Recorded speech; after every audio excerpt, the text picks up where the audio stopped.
Eh ben, ça c'était du long chapitre. Changé de précédent.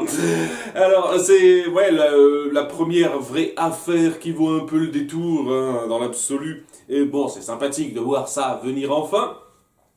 Et donc ça commence avec notre jeune héros Tim qui a décidé de s'infiltrer dans le labo qui s'appelle PCL. C'est ça, le labo de recherche qui s'appelle PCL, en se faisant engager comme assistant, ou plutôt homme à tout faire. Alors, c'est super qu'il soit arrivé à faire ça. Ça tombe bien qu'on fasse ce genre de demande à ce moment-là. C'est plutôt une bonne chose.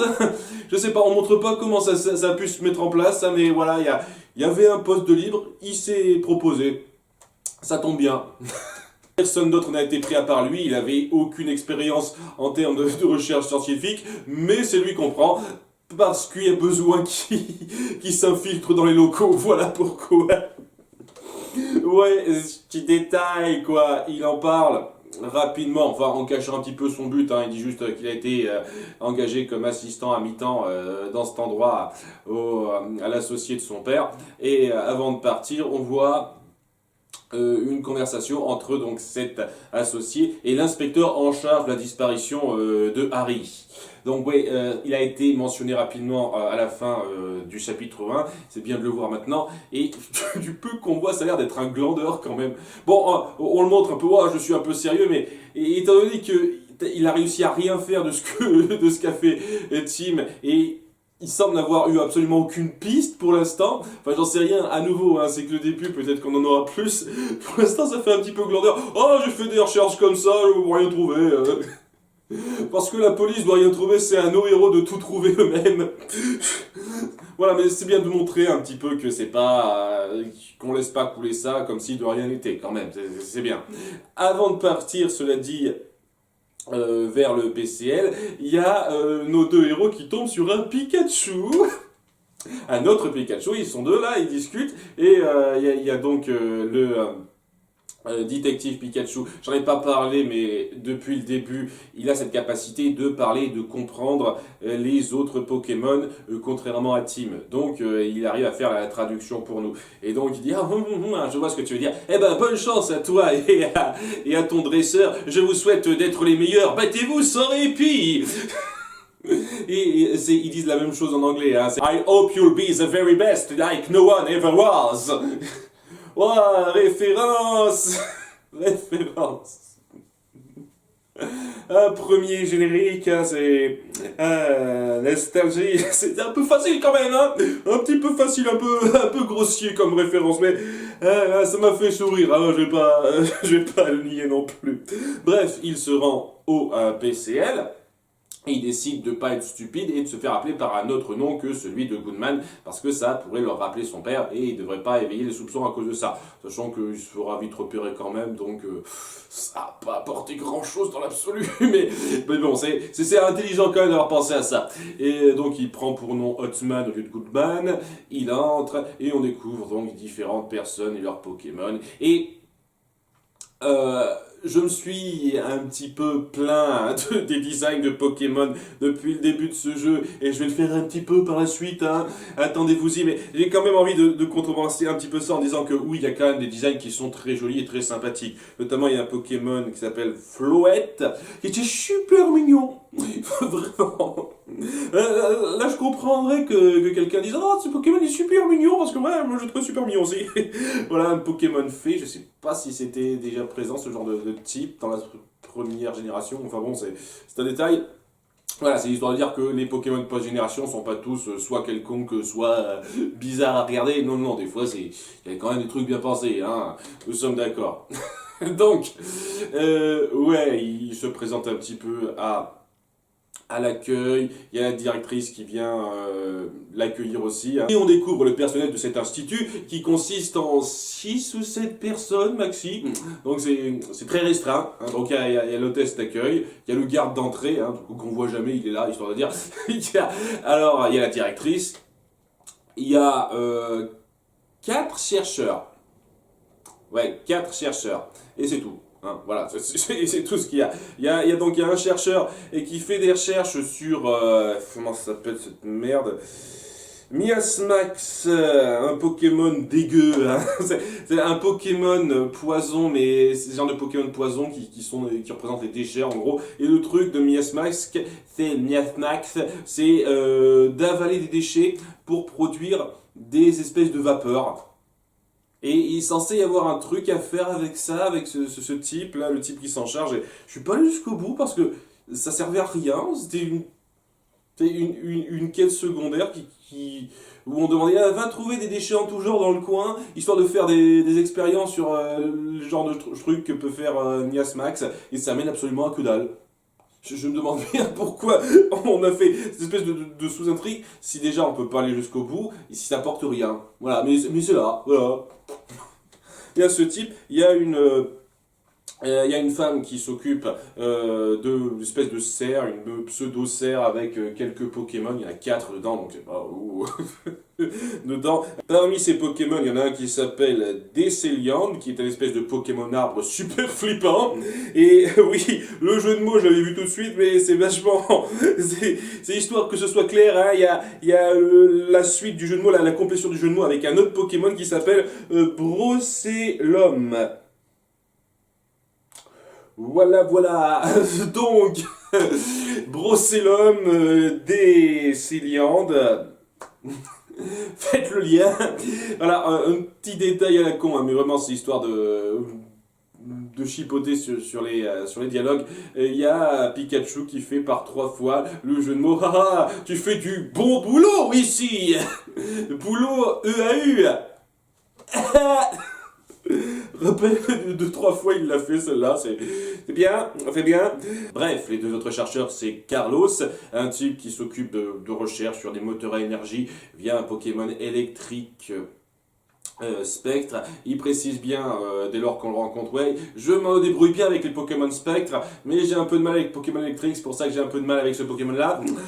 Indice que j'ai pas capté tout de suite, mais c'est resté en tête, et c'est ça qui a fait deviner assez vite la solution du problème pour moi par la suite. Et le dernier, et non des moindres, qui s'appelle Wallace, qui est un petit peu le hautain de service, celui qui est du genre cassant et pas très sociable, hein, qui est le plus suspect de la liste, et bien entendu, c'est pas lui le coupable, évidemment, hein, c'est la grosse fausse piste évidente. Donc lui, il s'occupe de recherches sur des Pokémon qui s'appellent comment? Nucléos. Putain de merde. Alors, c'est des Pokémon atomes. Enfin, ils baignent dans une espèce de liquide, je sais pas trop quoi, et ils discutent seulement par télépathie.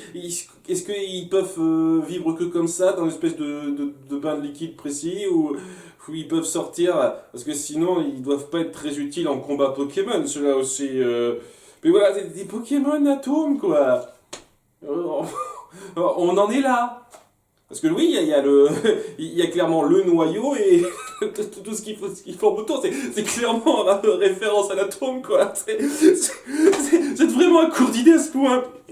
D'ailleurs, je vais revenir parce que il y en a un autre qui m'a bien marqué. Cela étant, je saute un petit peu le pas.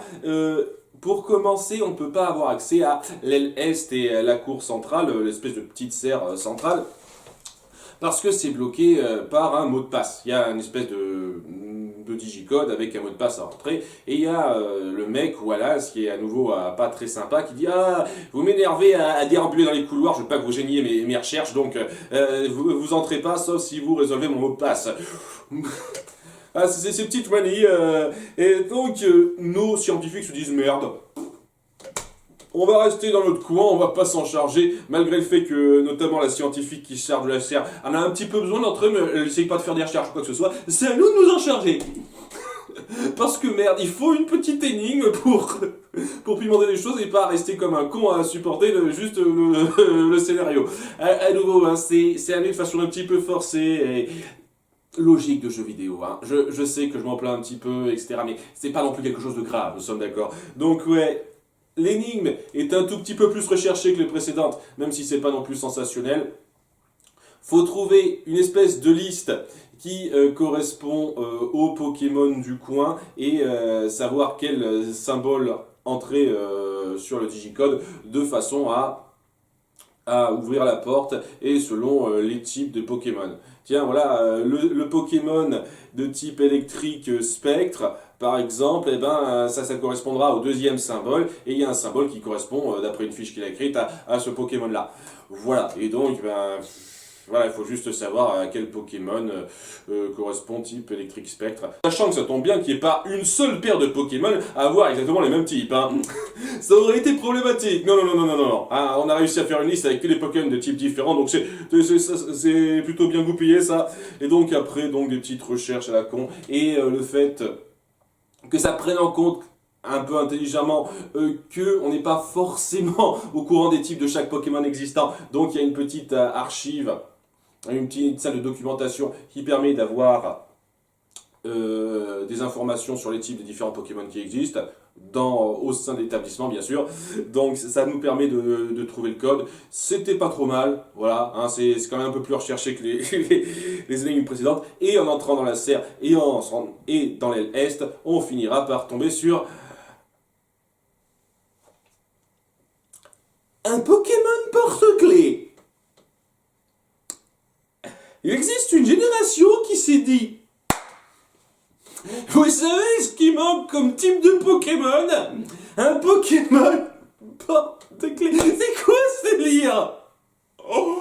Moi je croyais que quand le joueur du grenier avait fait ses blagues à la con sur les dernières générations, genre oh, fourchette, poignée de porte, je pensais que c'était juste une blague, une exagération, mais ça existe ce genre de conneries en fait. Il existe un Pokémon bougie et il existe un Pokémon porte-clés. Ok, bah on peut faire un Pokémon fourchette et poignée de porte à ce moment-là. Hein. Ça n'a pas l'air particulièrement plus con que ça.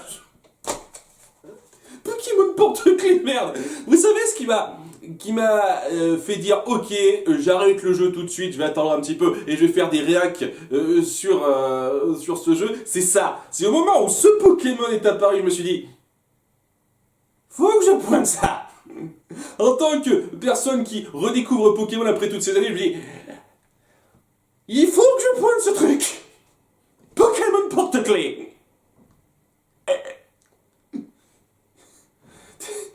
Ok. Et donc c'est un petit peu important parce que ce Pokémon porte-clés, on en a besoin pour qu'il nous ouvre une certaine porte, un certain endroit où il faut trouver des morceaux de la fiole, des fioles qui pourraient correspondre à la fiole cassée qu'on avait trouvée dans le chapitre précédent. Ça prend en compte ça, on n'est pas là juste pour se marrer, on fait une enquête quand même. Et ouais, donc on doit faire tout un délire autour d'un Pokémon où il faut faire une expérience, lui donner des baies et des saveurs particulières qui vont avec pour que ça marche bien et que ça lui fasse produire une espèce de concoction et qui se boit bien. La concoction en question se fait à partir donc de 2 baies de couleurs différentes pour avoir de l'orange, donc truc de basique de couleurs, et je suis sûr qu'il y a des trucs pour savoir quel mélange faire. Je n'ai même pas eu besoin de chercher ça, même en tant que daltonien, je sais quelle couleur mélanger pour avoir de l'orange, hein. Ça va, je suis pas complètement con non plus, et on a donc, en plus de ça, un liquide, une espèce de saveur à ajouter en plus, et il y a plusieurs possibilités, du café, de l'eau, etc. Mais le truc à bien choisir, c'est le bouillon de culture des nucléos. Et cette espèce de bouillon dans lequel baignent les nucléos, c'est le truc qu'il faut prendre pour donner plus de goût à la concoction que fera ce Pokémon en question. C'était Croc ou un truc comme ça. Je n'ai pas envie de retenir tous les noms de Pokémon. Ok. Heureusement qu'on donne une liste avec tous les cas possibles, sinon j'aurais jamais eu dans l'idée de prendre ce truc-là. Hein. Parce que... Ouh, bouillon de culture des nucléos. Ouah, c'est le truc à prendre.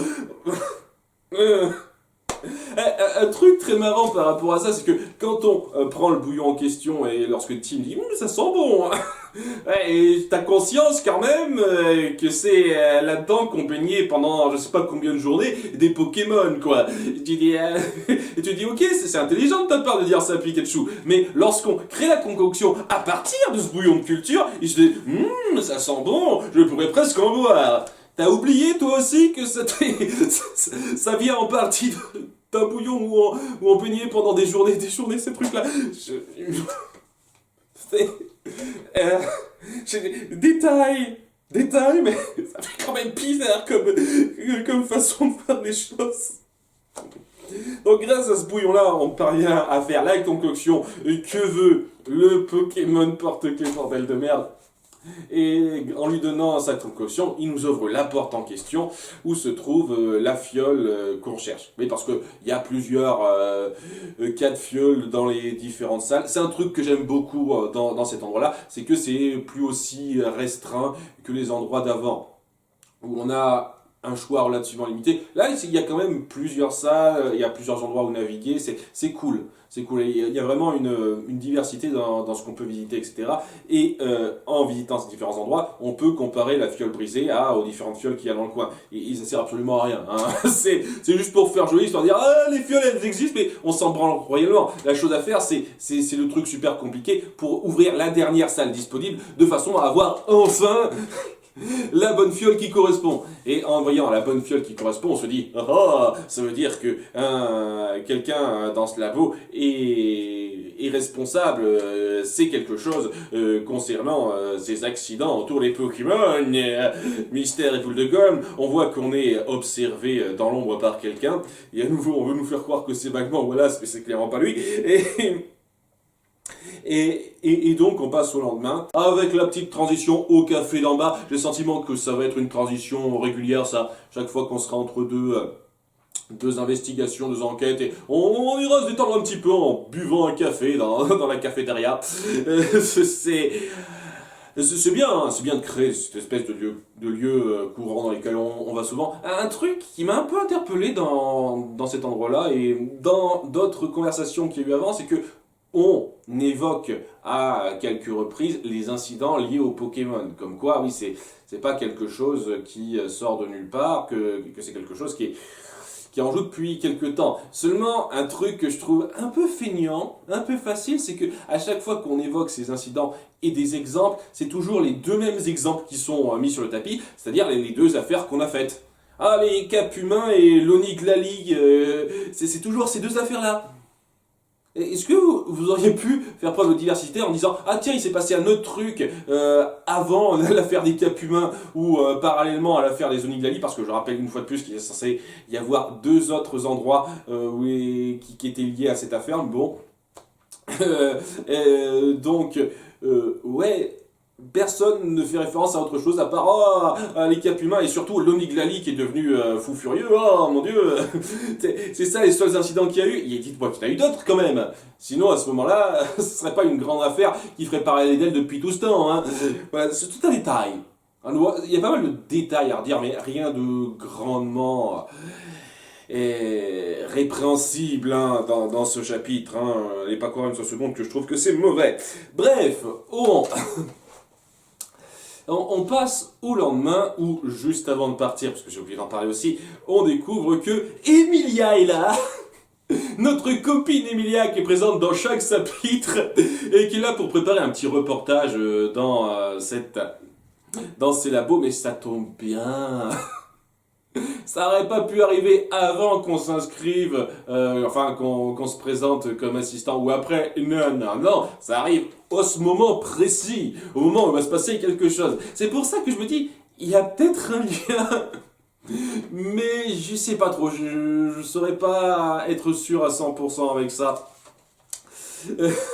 Est-ce que Emilia serait liée à ça une fois de plus? Une question que je pose comme ça.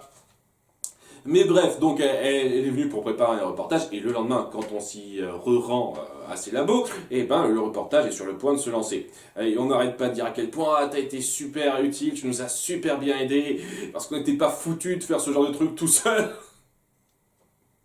De trucs logiques auxquels tu nous as aidé, sachant que j'ai été à quoi techniquement? J'ai fait avaler quelques détritus à Miasmax et c'était optionnel, j'aurais pu ne pas le faire du tout. Et surtout, je t'ai aidé à faire ta putain de concoction avec des instructions très simples que n'importe quel pecno aurait pu suivre en l'espace de quelques minutes. Hein. Hein, la chose la plus compliquée que j'ai dû faire dans cette histoire, c'est trouver le code de la porte. Un truc sur lequel vous auriez pu vous pencher vous-même, sachant que c'était pas non plus ultra difficile non plus. C'était un peu plus recherché, mais c'était pas non plus la chose la plus difficile qui soit. Mais enfin bon, vous savez...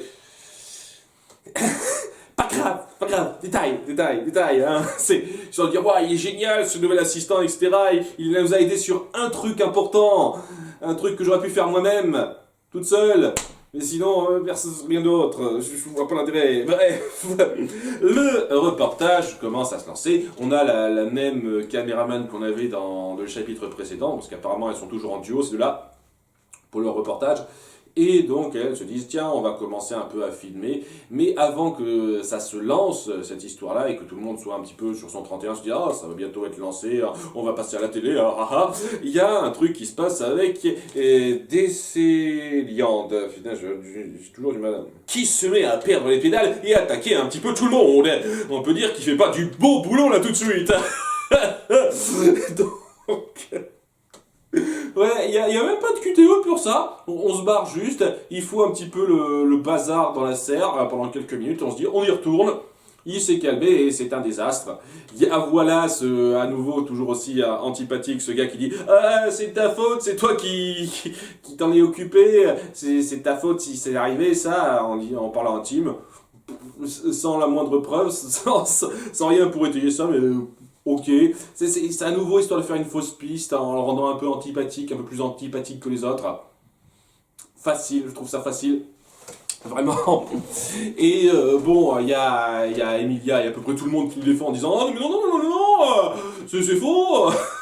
Il a fait de son mieux, c'est pas de sa faute ce qui est arrivé. Et on décide de regarder ça en visionnant les images de la caméraman et qui a décidé de filmer ça. Pour le plaisir, je comprends pas pourquoi elle a commencé à les filmer avant même qu'il se passe quoi que ce soit. Pourquoi elle a filmé Emilia et Tim en train de donner à bouffer à des Céliandes comme ça, je sais pas. Mais bon, elle a bien les images comme il faut. Et la chose qu'on remarque, c'est que bon, il est devenu berserk en ayant les yeux rouges comme d'habitude, hein, comme ça a été le cas avec Oniglali, donc c'est très similaire, hein, c'est la même chose, hein, c'est incroyable, je m'y attendais pas, et surtout il y a une ombre qu'on discerne rapidement au sol qui a piqué les baies qu'il a bouffées. Donc apparemment ce serait ces baies qui l'auraient rendu furieux. Est-ce que ce serait Bellwether derrière tout ça en fin de compte? Elle veut donner une mauvaise image au Pokémon prédateur. Désolé pour ceux qui n'ont pas encore vu Zootopie, c'était un gros spoil, mais ça m'a trop fait penser à ça sur le coup. Donc, ouais, on décide d'enquêter un petit peu là-dessus, évidemment, et on va donc interroger différentes personnes sur tous les Pokémon pour avoir des indices sur ce qui a pu se passer, et surtout sur l'espèce de petite ombre bizarre qu'on a vue qui semble correspondre à un Pokémon au sol. Et sachant que ouais, c'est une ombre au sol qui semble interagir un petit peu avec les choses, donc il y a facilement moyen de se dire ça doit être un Pokémon spectre qui fait ça.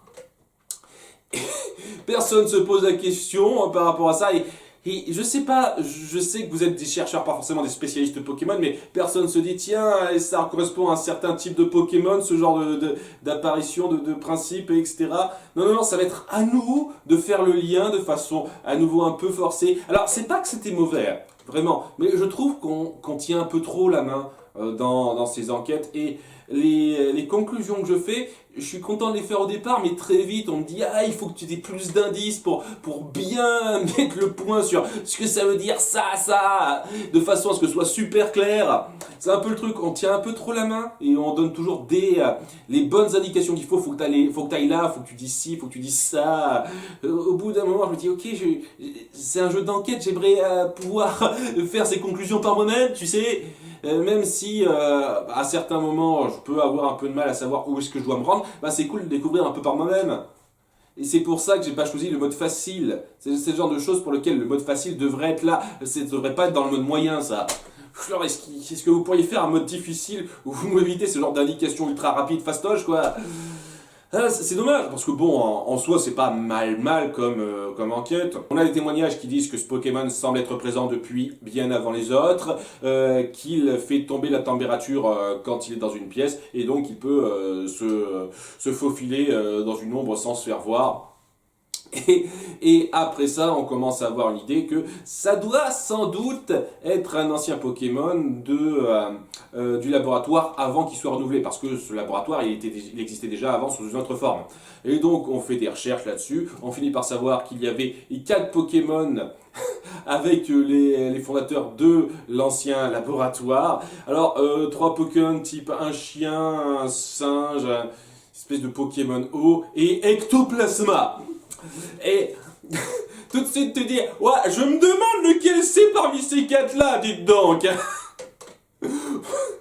Des Pokémon qui n'ont absolument rien à voir avec les capacités qui ont été montrées, et un Pokémon Spectre qui peut se fondre sous la terre, et on découvre aussi un petit fichier sur lui qui dit quand il peut se fondre donc dans une ombre, et quand il est présent, et ben la température baisse de 5 degrés. Oh là là, mais je me demande de quel Pokémon il s'agit. Mais tu dois faire cette espèce de lien logique toi-même à nouveau. Voilà, on donne trop d'indices, on balance un petit peu trop facilement la chose. Et voilà, une fois que t'as fini par comprendre le truc super difficile à comprendre, sachant qu'un truc qui me plaît par rapport à ça, c'est que ça a été mis en place dans le jour précédent. Il y avait ces espèces de manifestations où la température baissait de 5 degrés. On le débusque, et malheureusement, c'est pas facile de l'attraper comme ça. Alors, Tim se dit, est-ce qu'on pourrait pas utiliser des Pokémon du coin pour l'affaiblir et le capturer d'une quelconque façon? Non, non, non, non. Tu y vas tout seul avec ta bite et ton couteau et ton Pokémon qui est pas foutu de faire la moindre attaque et tu te démerdes. Hein. Il y a la directrice qui dit je te donne un objet là pour capturer les Pokémon. Hein, c'est pas une Pokéball, apparemment, je sais pas si ça existe dans cet univers, les Pokéballs, mais voilà, c'est une espèce de lance-filet attrape Pokémon et on l'utilise rapidement pour attraper Ectoplasma. Ectoplasma qui faisait ça seulement pour se marrer, semble-t-il. Sans aller plus loin, et donc qui ne reconnaît pas l'homme qui lui a demandé de faire les choses qu'il a faites. C'est-à-dire que bon, il n'a pas fait ça de lui-même, il y a un type en question qui lui a demandé de faire ça, quoi, de s'occuper de Décéliant, j'imagine pour essayer de s'en prendre à Tim. Genre, il était prêt à le tuer ou un truc comme ça, semble-t-il, c'est assez dark quand même, et voilà, il le reconnaît pas. Genre, à chaque fois qu'il lui demandait des trucs, il a pas fait gaffe à sa tête. Tous les humains se ressemblent pour lui. Putain de spéciste, tiens, merde. Donc, on est obligé de faire un petit peu une enquête supplémentaire pour savoir qui lui a commandé de faire ça. Eh oui, ça va pas se faire aussi simplement. Donc on va faire davantage d'enquêtes là-dessus. Et il finit par nous prévenir qu'il y a une espèce de passage secret dans la salle de documentation. Que personne n'a vu, alors qu'il y a des indications assez évidentes quand même. Je veux dire, pas forcément simple à suivre jusqu'au bout, mais il y a quand même 4 bouquins sur une étagère qui ont particulièrement des symboles précis dessus, avec des couleurs précises qui correspondent, quoi. Et je me dis, ça n'interpelle personne de voir ces 4 bouquins se démarquer par ça. Et en les tirant un petit peu, ça provoque une espèce de... ça active un mécanisme qui dévoile un passage secret. Oui. C'est ce genre de truc dans les histoires qu'on est censé parler un peu au sérieux. Je me suis toujours dit, punaise, comment c'est censé fonctionner techniquement? À part si les gens n'en ont rien à branler de la bibliothèque, je comprends vraiment pas comment personne peut voir ça. Enfin bon. On visite le passage secret qui mène à un labo secret. Et on a des notes en tout genre de la personne en question qui ne spécifie jamais son nom ou quoi que ce soit. Il est très vague. Donc il a juste je me suis chargé de ci, je me suis chargé de ça. Il explique un petit peu d'où vient cette espèce de poison qui rend les Pokémon un petit peu berserk. Donc voilà, hein, on a déjà l'explication à ça, hein, c'était rapide, hein, ça a pas duré très longtemps, et donc c'est une espèce de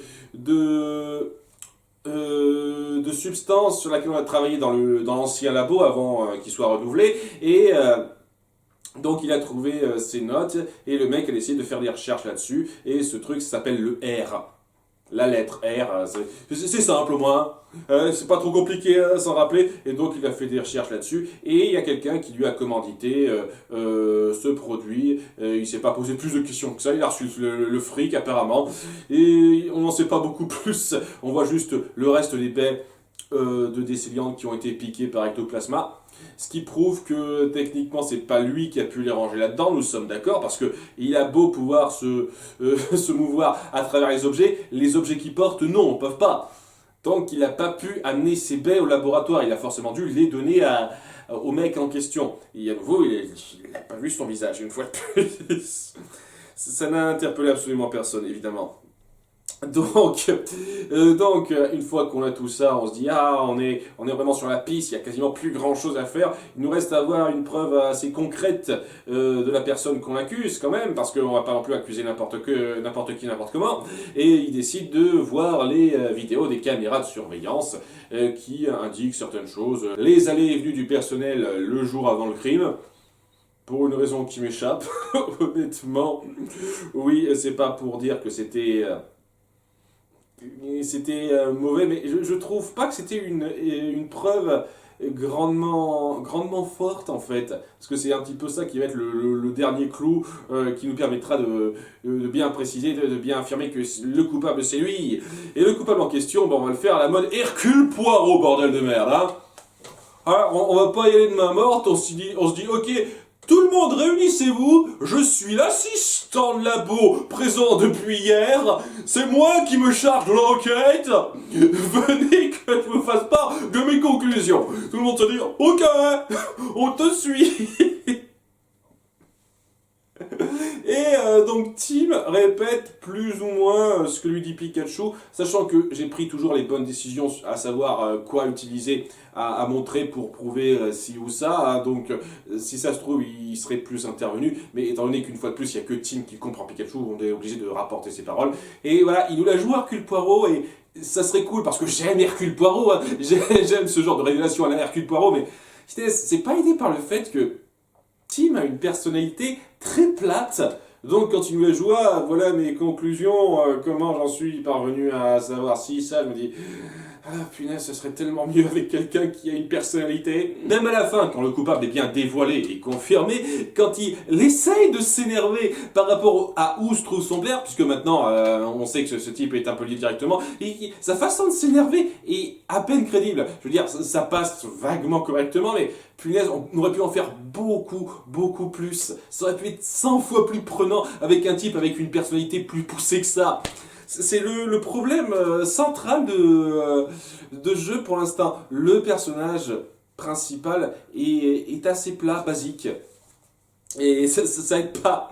Ça aide pas. Enfin bon, il donne ses conclusions avec les indices qu'on a obtenus. On finit par savoir que c'est en fin de compte Carlos.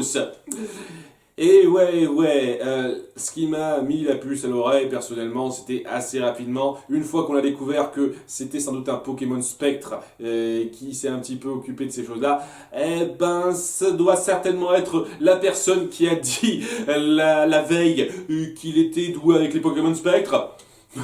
ça me paraît un peu évident. Mais bon, hein, à nouveau, hein, c'est parce que je suis habitué aussi à ce genre de choses. Ça vous viendra peut-être pas forcément automatiquement en tête. Les indices par contre précis, parce que là c'était juste ce qui m'a poussé à croire que c'était lui, les indices précis, ça allait. C'est-à-dire que dans les notes qu'on a lues, il y a quelque chose qui indiquait qu'il était présent à un certain endroit, qui laissait comprendre certaines choses. Le fait que sa présence soit pointée par les caméras de surveillance à un moment donné quelque part, je ne trouve pas que ce soit une preuve décisive personnellement, mais c'est considéré comme une preuve décisive, donc ok. Hein. Après, c'est pas une enquête à grande échelle, super bien ficelée non plus. Mais ça allait très acceptablement, c'était sympathique à suivre. Et le mec finit par se faire coffrer par la police. Et emmené aussi par l'inspecteur Holiday, donc l'inspecteur qui est chargé de l'enquête de la disparition du père de Tim, Harry, qui lui dit « Ah, bien joué, gamin, j'ai rien branlé pendant 2 mois, et toi, en l'espace de quelques jours, t'as réussi à trouver une piste solide, fort !» Bon, il y a donc Carlos qui avoue un petit peu ce qu'il a fait, c'est-à-dire qu'il a développé ce truc-là, mais apparemment son commanditaire de base, il ne connaît pas son identité, donc ça reste un mystère. Mais bon, maintenant on sait comment les Pokémon sont rendus agressifs, etc. Et ouais, au bout de trois chapitres comme ça fait un peu rapide quand même. Ça fait un peu rapide ça. Enfin bref, pas grand chose de plus à rajouter. Il est emmené pour interrogation et je pense qu'on va pas en tirer grand chose de plus. Et ouais, on va avoir un petit épilogue où déjà Tim et Détective Pikachu sont un peu reconnus à la fois par donc l'inspecteur Holiday et par l'associé de Harry qui dit ok, maintenant je vais pas vous empêcher de continuer vos enquêtes si vous voulez en faire d'autres parce que vous avez prouvé votre valeur. Vous avez surtout prouvé qu'on était des tanges pas foutus dessus de faire une enquête un peu poussée nous-mêmes, mais bon, hein, vous avez prouvé votre valeur quand même, donc je vous laisserai complètement faire ça sans avoir d'objection, mais prévenez-moi quand même, faites pas les choses dans votre coin. Donc voilà, maintenant on est reconnu comme étant des enquêteurs. Voilà. Et en fin de compte, on a quelques petits moments où ils se disent ah mais qu'est-ce qui a pu arriver à mon père, et ça se termine avec un passage où il se retrouve sur la route où son père a eu un accident, en regardant les étoiles en se disant Harry, où est-ce que tu es? Et le truc un petit peu fou, surprise cliffhanger vaguement, c'est que au clair de lune, on voit au loin Mewtwo. Donc Mewtwo va avoir un rôle dans cette histoire. Ok, balancez-moi ça comme ça, très bien. Alors, c'est un problème que j'ai avec Mewtwo, c'est qu'il a des pouvoirs ultra cheatés. En tout cas, dans le premier film, il avait des pouvoirs ultra cheatés. Et ouais, ça n'a jamais été super c'est clair ce qu'il pouvait faire ou pas. Donc, dans cette histoire, qu'est-ce qu'il peut faire exactement? C'est la grande question. Parce qu'à nouveau, dans le premier film Pokémon, ce qui est genre le seul des deux films que j'ai regardé, il avait la possibilité de faire tout, quoi, quasiment. Donc, ça amenait du ta gueule, c'est magique un peu facile. Et j'ai un peu peur de ça, vous voyez. Genre, Mewtwo est en lien avec ça, donc il peut faire des trucs super poussés assez facilement, et donc ça justifiera pas mal de trucs un peu gros. J'ai le sentiment qu'il va y avoir un peu ça. Mais bon, hein, on verra bien ce qu'il en est. Quoi qu'il en soit, c'était un chapitre sympathique. Mieux que les deux premiers, c'est sûr. Parce que bon, il y avait une enquête un petit peu plus lourde de sens, avec de la vraie investigation. Voilà, on prenait bien la peine de visiter différents lieux. Il y avait quelque chose de plus fourni, quoi. Il y avait différents endroits où se rendre. Et c'était pas aussi poussé que d'autres jeux d'enquête que j'ai déjà vus, mais ça faisait son effet. Le moment, à la fin, par exemple, où on confrontait le véritable coupable, ça me faisait beaucoup penser à un moment dans Professeur Layton, premier jeu, où on démasquait un petit peu le coupable derrière plusieurs choses. Il y avait pas mal de trucs fun, j'aurais souhaité qu'on me prenne un petit peu moins par la main, ça c'est sûr, mais c'était quand même très sympathique. On verra ce qui se passe dans le chapitre 4, au revoir.